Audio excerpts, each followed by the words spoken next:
একদল খাইছে আরেক দল খাওয়ার জন্য রেডি হয়ে আছে। আমরা এরকম চাই না।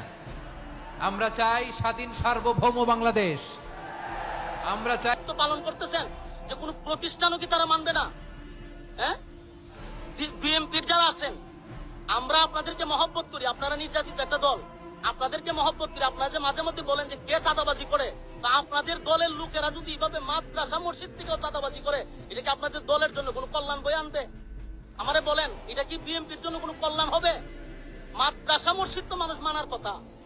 আমার মাদ্রাসাটা আমি যুদ্ধ করে মাদ্রাসা করছি, আজকে আমার মাদ্রাসার মাটি পালাবো? এখানকার চেয়ারম্যানে তার গুন্ডা বাহিনী দিয়ে আমার মাদ্রাসার মাটি আটকে দিব কেন?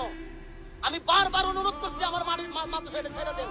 এরপরে এরা বলতেছি চেয়ারম্যানের নির্দেশ, মাটি ছাড়া হবে না। 2 গাড়ি আমার সকাল থেকে আটকে রাখছে, আমি কামদেরকে বেতন দিতে হবে না? 2 গাড়ি আমার আটকে রেখে দিচ্ছে, কোনো কথা তারা শুনতে রাজি না। টাকা দিব, তারপরে তারা মাটি ছাড়বে। আমার প্রশ্ন হলো, আমি আমার আরেক জায়গা থেকে আমি আমার কিনা মাটি দানের মাটি আমি যদি মাদ্রাসা চালাই, এখানে আমি কেন চাঁদা দিব? আমি মাত্র